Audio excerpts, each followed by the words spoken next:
When should we know the name of the whistleblower? Why should or should not this be confirmed? The media effort to restrict this information that's already out in public is absolutely astonishing. A media that you would think would understand that when the presidency of the United States is at stake, then the public should have a right to know. Isn't that what they said about publishing the Pentagon Papers? Isn't that what they say about naming people who are operatives of the intelligence agency sometimes in newspapers when they've been asked not to be named?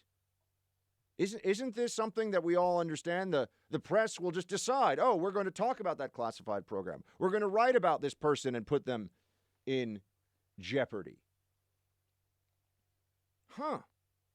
But this whistleblower, which is not even really the appropriate term, person's not legally entitled to be called a whistleblower, but they've just rammed this whole thing through. They've gotten far enough in the process, and enough people refer to him that way, that this is what we are told we're supposed to say.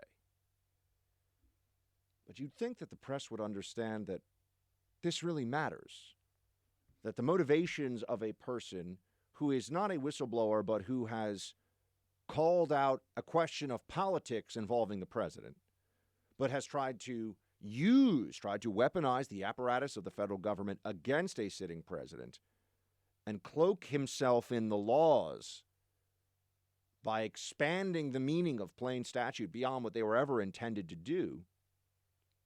You would think the press would understand that we should know everything about this person. I mean, CNN camps out on the front lawn of random citizens who post something on Facebook that they say came from the Russian Internet Research Agency or whatever, and humiliates them.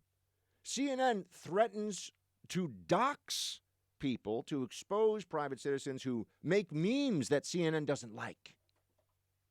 Oh, well, you better pull that down or else we're going to tell everybody who you are. Oh, but this whistleblower is sacrosanct. This is all so obvious, isn't it? This is why I don't give an inch. This is why I don't budge. This is why I don't flinch when other people say, oh, but what about the phone call and Zelensky and quid pro quo, quid pro quo? No. I smelled the coup coming a mile away. So should everybody else. This isn't the first time they've tried this. In fact, not only is it not the first time they've tried this coup, it's by the same playbook as the Russia collusion one.